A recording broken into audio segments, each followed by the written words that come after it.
Health சிம்மத்துக்கு ஏற்கனவே சொன்னது தான். ராகு அண்ட் கேது வந்து 2 and 8ல், சேட்டன் வந்து 7th ஹவுஸில்.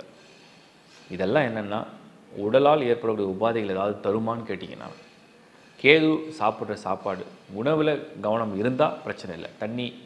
நீர் அருந்துறீங்க, தண்ணி குடிக்கிறீங்க, சாப்பிட்றீங்க, அது உங்களுக்கு அலர்ஜி எதுவும் பண்ணாமல் இருந்தால் ஓகே.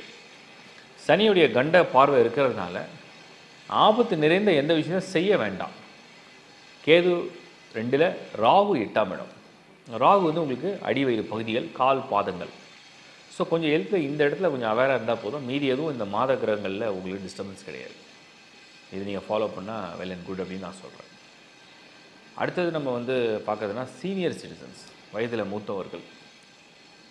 சிம்மத்தை பொறுத்த வரைக்கும் இந்த மாதம் ஒரு நிம்மதியான மாதம் அப்படின்னு நடக்குமா?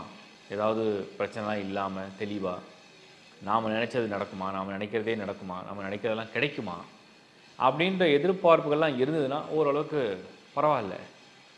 நினைத்த பலன்கள் அப்படிங்கிறது உங்களுடைய வயதும் அனுபவத்துக்கும் ஏற்ப உங்களுடைய முயற்சிக்கு ஏற்றது மாதிரி அது கிடைக்கிறதுக்கு பலன்கள் உண்டு.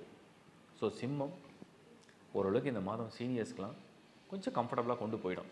ஓவராலாக சிம்மம் என்ன அப்படின்னா, கண்ட சனி பார்வை எப்போவுமே விழிப்புணர்வோடு செயல்பட்டினா எல்லாத்துலேயும் சக்ஸஸ் கொடுத்துரும். அளவுக்கு மீறின முயற்சியோ இல்லை அளவுக்கு மீறின பொருள் முதலீடோ செய்யாமல் இருந்தால் நல்லது அப்படிங்கிறது தான் அதோடைய முதல் கருத்து. ரெண்டாவது விஷயம் சிம்மத்தை பொறுத்த வரைக்கும் என்ன அப்படின்னு நம்ம பார்த்தோம்னா, இந்த டோட்டல் டிரான்சிஷன்லேயே வந்து உங்களுக்கு இந்த மாதத்தில் கோள்களுடைய அந்த கன்ஜெக்ஷன்ஸ் எல்லாம் ஃபேவராக இருக்கிறதுனால எந்த முயற்சி எடுத்தாலுமே அதோடைய எண்ட் ரிசல்ட் வந்து ஃபேவராக முடிஞ்சிடும். அது ஒரு நல்ல பாசிட்டிவாக நான் வந்து பார்க்குறேன். ஸோ இந்த ரெண்டுமே உங்களுக்கு ஒரு குட் சக்ஸஸ் கொடுக்குன்றதை